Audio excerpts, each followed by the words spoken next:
What's up, everybody? This is Siosi Samuels, and you are tuning in to episode 69 of the It Will Come Show. And today I'm going to be talking about Good Friday, the Soaring 20s, and money history. Well, at least my fascination with money history. So let's get started. And of course, happy Good Friday. Easter is beginning. So talking about Good Friday, I actually thought I'd take this time to just share a little bit about some things I learned over the years about the history and origins of Easter. Right, most of us will know that usually Easter is a Christian holiday, right? But you might be surprised to learn a few things here. So Easter, which celebrates the resurrection from the dead of Jesus Christ, is a holiday actually based on an ancient pagan ritual. Unlike most holidays, Easter does not fall on the same set date each year, right? Because it's about, Good Friday, so it's got to be a Friday. And instead, Christians in the West celebrate Easter on the first Sunday after the full moon, right? It is celebrated each year between March 22nd, April 25th. And here, some sources believe that the word Easter is taken from the Teutonic goddess of fertility and spring, Eostre. Man, I'm definitely not saying that correct, but you can see here, Eostre. And this actually isn't too different to Christmas, right? And actually quite a few other things that we sort of take for granted. For example, even the days of the week. If you didn't know this already, the days of our week actually taken from, I think, some from Nordic mythology. So Friday was from the god Freyr, something like that. Thursday was Thor's day, right? So if you know Thor, like the superhero, Thursday was actually taken from Thor. And so it's really interesting because from what I learned is that when Christianity was making its way in to become the norm for many different cultures, a lot of things were taken from pagan religions, cultures, to adapt Christianity to what was already there. So, as you can see here, Easter has also been traced to the Latin words hebdomada alba, meaning white week, referencing Easter week in which white clothing is worn by people who get baptized. The pagan ritual of the spring equinox is a celebration of renewed life and change that comes with spring. And, looking at change, right, this period, as the world is going through, it's definitely, I think, very symbolic, right? We could use this time period to look at the symbolic death of the old world as we know it, versus, what we are now going to be experiencing when it comes to the resurrection. And I guess with renewed life and the resurrection, right, what are we going to see in this new world? And just shout out to Alexar. Howdy, good to see you as well. Hope you enjoyed today's episode. So yeah, for those of you that are tuning in from Facebook, Periscope, or YouTube, feel free to share your comments in the chat while I'm talking. I'll usually see it in the comments box. And Alexar, yes, this is live, as you can see here. Yes, it is. So with that, let's get back. So here with the Easter side. Okay, spring throughout history. Okay, cool. So right, you might be wondering, where did the Easter eggs come from? Well, the Easter bunny or Easter hare is a symbol of fertility, and as rabbits have often multiple births, right? Hence why you also see, right, with Jesus Christ and the resurrection, multiple births happens each year. Very good symbolism to attach. In Christian societies, eggs are considered to be a seed of life and are symbolic to Jesus Christ's resurrection.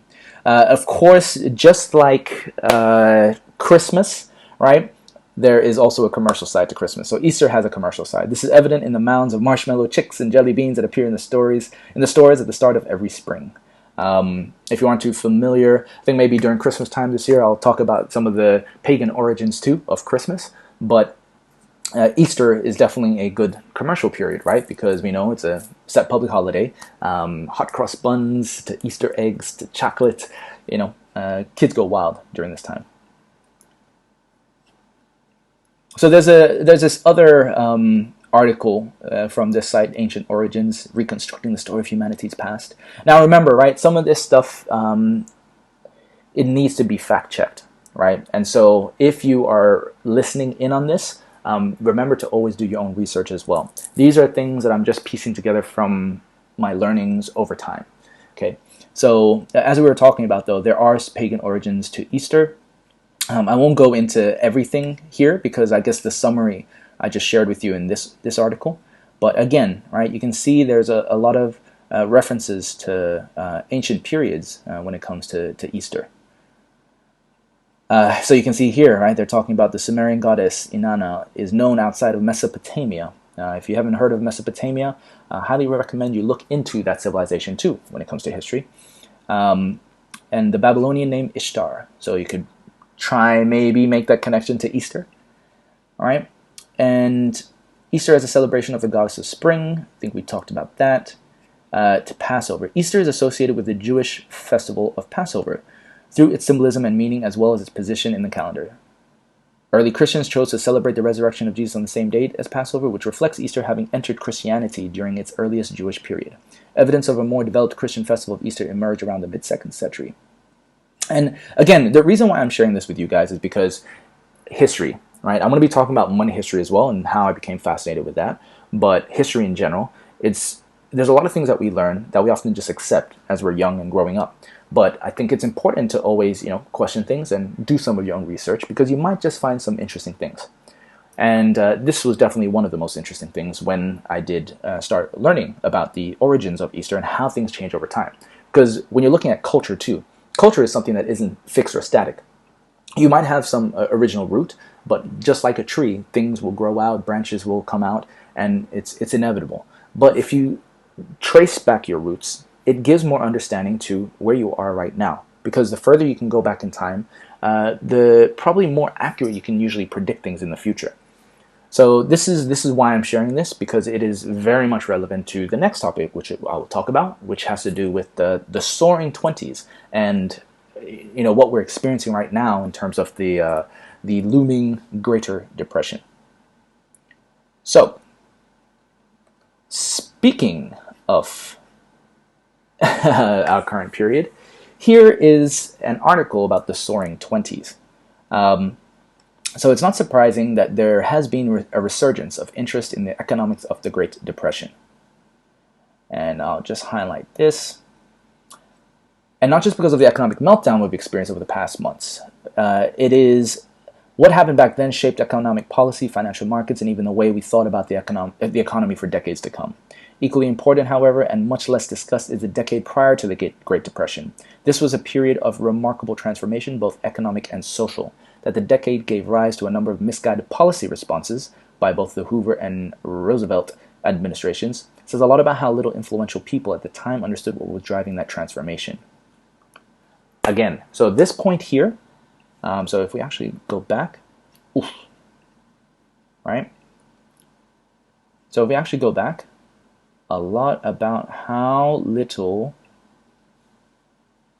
influential people at the time understood what was driving that transformation, right? The reason why I'm highlighting this is because there's sort of a saying, motto I go by now, which is, what's popular isn't always what's true, right? So even the people that you might look up to, those who are influential, these days it is important to have a healthy dose of skepticism, because even the most influential people, they might be charismatic and they might be influential, but they also might be misguided or misdirected.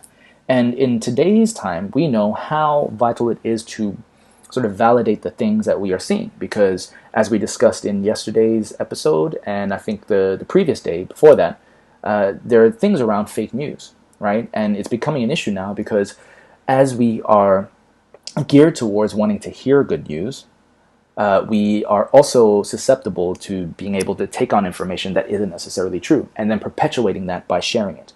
So I think in terms of transformation, a lot of the tech that forms out of this current time period is going to help assist with that side of things in terms of verifying what is true versus what is not. And I think it's going to become even more important moving forward because truth and trust are really important, pivotal parts of society. And so here we're talking about the Soaring 20s, but I'm going to, so you can see here, even in the 1920s, right? And I think we're going to be experiencing this at this period as well. The 1920s were a period of dramatic technological change. And let me just highlight this, right? The that transformed the fundamental structure of the economy, altered the nature of the family, and challenged the social norms of the 19th century. I stress technology because it was technological change that improved the economic welfare of many. So it is a mistake, a hyperbolical gesture to view the 20s as one of those regular episodes of excess that seem to mark American economic life. And again, I would agree that this time period, I think we are going to see an acceleration of technological innovations again, because as we revealed yesterday, right, some people are making these correlations that even in the last 100 years, right, every time we had the introduction of a significantly new technology, from radio waves to 2G, 3G, 4G, and now even 5G, they're saying that there was a leap of some sort, and then potentially a correlating outbreak or epidemic of some sort. And now, remember,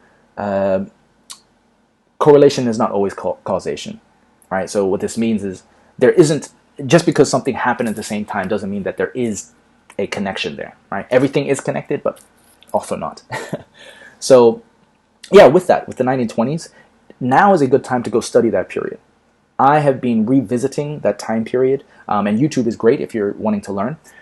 Go understand what happened between 1918, right, at the end of the First World War, 1918 to about 1929. 1929 is when we had the Great Depression. And there was a period, I believe, from about 1929 to 1932, it was around 3 years, where they had the fallout, right, as a result of the crash of the stock market in 1929. And a lot of people remember the 1920s as the Roaring Twenties, right? This is why I mentioned the Soaring Twenties. But the Roaring Twenties was this just economic boom after the First World War. Americans were known to just kind of go nuts. And I think it's very important that during this period, we learn from there, so we don't just go nuts in this next period, but I think we will have a similar outcome in terms of things soaring, right? Because the way in which the recession is moving us into a greater depression, right, than 1929, I think we will also have a much stronger bounce back, right? What goes up must come down, as above, so below. And so with that, I move you to Cliff High. So actually, who I heard from in regards to the phrase the Soaring Twenties was actually Cliff High. So you can see the date here is December 27th, 2017. This was at the time of when cryptocurrencies just, blew up, right? It went from just Bitcoin, then to Ethereum, then to a whole bunch of other cryptocurrencies, for good or bad, right? And during this time period, Cliff High was a guy who created this web bot that sort of gave rise to the phrase or the term predictive linguistics, right? And this web bot of his essentially scoured the internet for all publicly available texts in the public sphere and determined the sentiment, the emotions. And it became actually really helpful for predicting prices for cryptocurrencies during this time, which was really interesting to watch. And I've talked about him before, but I'm going to read this. There is... Right? There is a really interesting set of data that's been building for some time, and we have had this big flush of long-term data, which is why I decided to do this report that is going out 5 years. So from 2017 to 2022, mark that period, right? I named it the Soaring 20s, even though we are not into the 2020s yet. Our 2020s, to some extent, are replicating the kind of language in the newspapers and limited newsreels they had at the time of the 1920s. Only instead of being the Roaring 20s, we're going to have a Soaring 20s. Cliff High also talks about a coming bond debacle, soaring gold and silver prices in 2018, the future of Bitcoin and other cryptocurrencies, legal actions will be taken against the bad actors in government and the deep state. Cliff High also predicts some fantastic levels of business failures. So, as you can read there, right, from the data, he is seeing that there's a lot of similarities. Remember, correlation is not always causation, right? But there are some hints at a potential soaring 20s because of the language, right? And this is where language becomes very fascinating. Often, we might overlook the importance of communication and language, but it especially in a big data world now, it can actually do a lot of accurate predicting of the future just from our language. And this is why predictive linguistics became more of an interest over time, right? Because people were just sort of, even in the trading world, people are often looking at historical data with just what goes up and down in the stock markets. But what they're finding is that actually, if you look at sentiment and using data of publicly available communication, it can fine-tune predictions. It won't always be accurate, but probably more accurate than what has been out in the past. And so he talks there about gold and silver. Gold and silver, I think, will have its time. And people were, I mean, even governments were already starting to bulk buy gold and silver. I saw that happening even before 2017, but even more so over the last 3 years. And then there was here, legal actions will be taken against the bad actors in government. We're already seeing this, and I think there's going to be even more, right? A lot of stuff is being pushed to the surface in terms of truth and justice, right? And I think we can go into sort of the topic of the Aquarian Age, but essentially there's this period called the Aquarian Age that some say we are moving into. And if you aren't familiar with astrology, essentially the sign of Aquarius is about air, intelligence, truth, justice, right? And whether you believe in this stuff or not, they're interesting connections to make. And if you look at everything as a whole, even the technology is moving towards that. And if you look at Bitcoin, blockchain, it's about creating a universal source of truth, right? It's about having more accountability. It is a lot about intelligence, and I think the intelligence though will take on new forms in this next period. But again, if we look here, we've got the Soaring 20s that are expected to come out. This here is just a forum post that's sort of a follow-up to Cliff High, but I wanted to highlight this because it shows you what you can expect coming up. So on the 23rd of December, and I actually still have that Cliff High report, but yeah, on the 23rd of December, he talks also about space-based businesses, much improved health systems supported by new technology. So if you're in the healthcare industry, I know some of you watching this are, this area will definitely see a surge in interest and development, right? You're seeing a lot of governments actually putting extra funding towards tech startups that are looking at driving innovation in the healthcare and or COVID-19, right? Anything to do with that. You'll see new electrics, so I think even companies like Tesla are probably going to be soaring, and a growing renaissance as old corrupt powers and institutions are removed and replaced. Right, and we're seeing also how corrupt powers right now are seeing a shift or trying to push or force their way into power. But I think we'll just see more of this. Okay, crypto space is part of the awakening process. So we talk about the awakening process. It really has more to do with this question here. Instantly, the question of what is money arises. So during this time, right, as people are spending less, and I'm not saying everybody, there are actually people who may be spending more, who have cash reserves. There are going to be people who will invest. There are going to be people who are going to be hiring, right? It's just there's a shift, energy, things don't just die out, they shift and transform. So the question that arises is, what is money?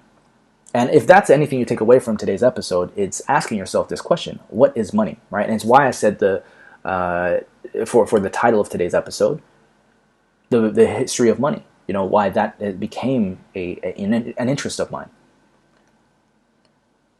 So our remade world will be from the Earth outward into space, according to the data. The data has a world girdling of humanity going to the next level over these next 3 years into the 2020s, such that by 2021, a look backward to our current time will seem as though centuries have passed. I mean, even think about right now. Can you believe we're only in April, right? This year started with a bang, right? 2020 started with a bang. So much has happened just, the first quarter. And I think so much more is going to happen by the end of the year. So, be on the lookout. If you think it's over, it's not over. And I shared yesterday, right, an article talking about how essentially over the next 3 years, so from 2020 to 2022 is when we'll see the full sort of economic consequences of everything happening right now, right? So if you're expecting things to get better soon, I'm being practical here, that don't expect it to get better just straight away, but start preparing and planning for when things do. So maybe around 2022 to 2030 is when we'll start to see the soaring 20s that Cliff High is talking about. So it is coming, right? There's also here the death of the elites, forecasting a very turbulent next 2+ years. These sets have already proven themselves, and I'm just looking here. Early forecasts of over a decade past in the Alta reports. The death of the elites is already upon us. The world without their controlling, twisted vision awaits its creation by humanity. The chaos of Renaissance over the next few years will manifest as swift news coming in fast, in abundance, all of it future focus, all of it shockingly new, even if bring up the past. As the data sets describe our next few years, there are repeated references to future shock and shock of the new, being so large, frequent, and life-altering as to actually put people in need of bodily recovery from the stresses. These sets are inclusive of the larger asleep populations who will be waking up to a complete overhaul of everything that they thought they knew to be true. For those who will wake in the near future, it will be as though asleep in bed 1 minute and struggling in the middle of the atmosphere, falling toward the unknown, desperately searching for a parachute or any other means for survival the next few minutes. For many people, these next few years will likely not be a pleasant time, so be kind. And I'm going to highlight this. Right? Be kind to one another during this time. We will all benefit from restraint in dealing with the recently awakened, especially if they are still falling mentally with no sign of solid ground below. These next 2 years leading into the Soaring 20s decade will be turbulent, temporal flying, uncrossing currents colliding constantly. These collisions may be counted upon to induce vortex formations, drawing in power, influence, and cryptocurrencies. Plot your flying appropriately. Obey the posted speed limits and always allow the minimum altitude requirements. So, again, this is just it's stuff that I want to share with you so you can take away and hopefully just prepare yourself if you haven't already been mentally preparing. Again, there are some people who say, like, if you haven't been preparing before this period, like, you're screwed. But I don't think so. There's still work to be done. I think there's still a bottom to be hit. We're just seeing the surface at the moment. Oh, and yep, we got here. Hello, Adam. Yes, truth and trust, definitely. Something that is important during this period, and something we are moving into. So, okay, so here I put this article up because I wanted to talk about money history, right? Just in terms of why I became so fascinated with money and its history. As sort of context, I was not really that much interested in the world of finance, money in general, economics. It was something that grew over time, right? In school, I wasn't even a fan of history. But it's like when you become more curious, when you actually start to read things on your own, you go down a rabbit hole, right? And the curiosity is what helps you become more interested. And that interest and that curiosity is where the true learning comes from. So why I became interested with money history was because as I learned more about it, I realized just how much stems from essentially power struggles, right? Money typically is connected to power struggles, right? You see a lot of the biggest world wars, the biggest struggles between civilizations or cultures have to do with power and wealth. And even if you look into relationships, right, there's a high rate of divorces that occur because of money problems. And so I guess I realized that if you don't want that to be a problem, it's best you learn about it, even the basics. And a large majority of people do not spend the time doing this. Maybe to no fault of their own, maybe because they think they're not smart enough, but that's not true. There is so much information on the web, even on YouTube, that there are some good teachers out there that can help you understand the basics. And it's not that complicated when you look into it. But what gets more interesting is when you look at the history side of money, and you can see how there are patterns throughout history about what happens when people forget that history. And so this became just a fascination of mine in general. And so that's why I end up talking about it a lot, because even when it comes to my work with, helping to build out communities, to optimize them online for companies and clients, and just looking at engagement, you often see there's always a question of like, well, do we have enough money to fund some of these initiatives that you're looking for, right? You can look at the presidents of the United States. Many of them are usually community organizers, right? Because they have to be able to rally the troops, right? Rally people together for what they believe in, for what they want to see in the United States, and many other countries as well that have a democracy. But there are few actual presidents, actually, if you look in the history, that have a good understanding of business and money. And that actually is something that community organizers should learn about if they want to have a more holistic view and understanding of how their society works.